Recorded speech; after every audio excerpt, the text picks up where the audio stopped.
We are talking about the breaking news item, which happened last night, which was that a letter that had caused a lot of stir and a lot of controversy of what was going to be said that was from Charlie Kirk just from a few weeks ago to Benjamin Netanyahu. Now, Benjamin Netanyahu had referred to this letter and pulled out some selective quotes.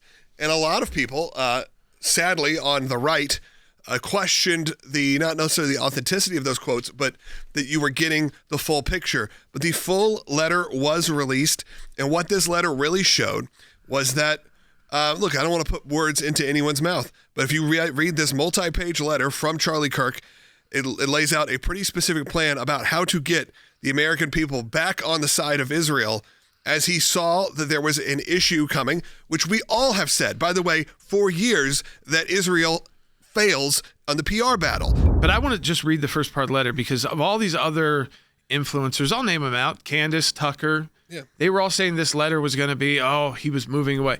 Let me read you the first paragraph. Let me ask you if you think Candace had no idea what this letter was or just lying. Tucker as well. Dear Mr. Prime Minister, one of my greatest joys as a Christian is advocating for Israel and forming alliances with Jews in the fight to protect Judeo-Christian civilization.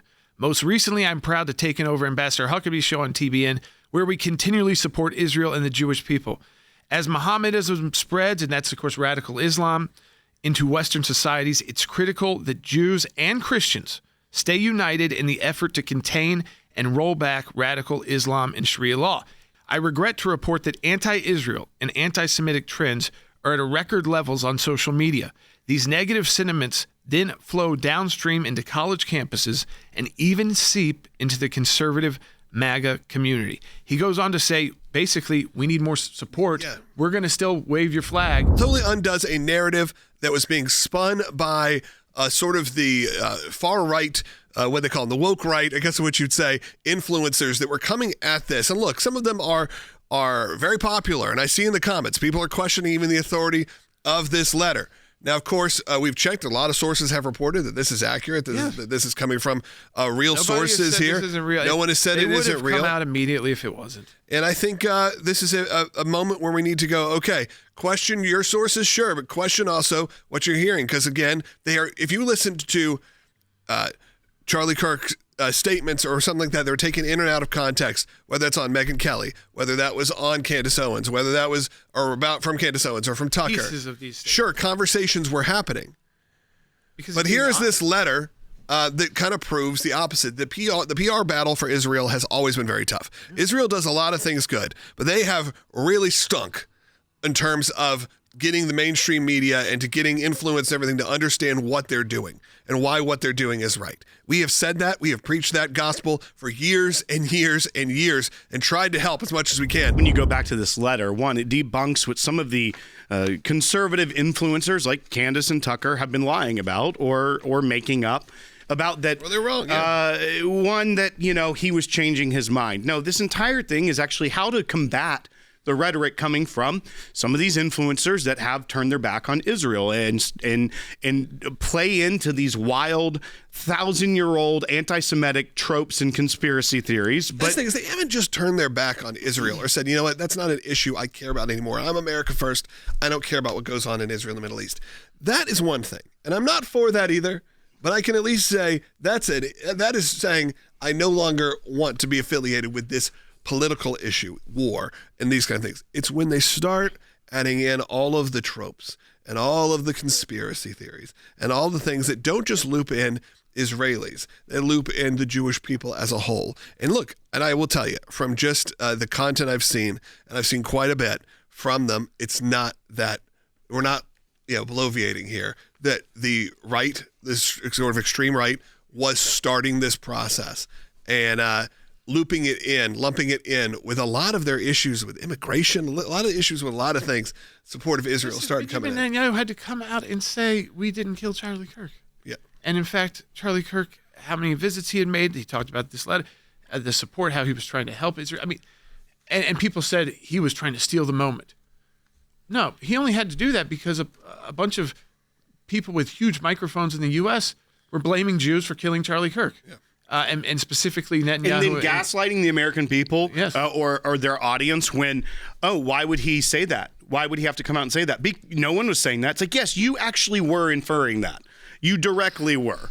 And this is a part, I think, once again, it goes to what you and Jordan and everyone at the ACLJ has said for a long time on this broadcast and in our work with ACLJ Jerusalem about Israel needing to find a better way to present themselves to the world, especially to the American audience.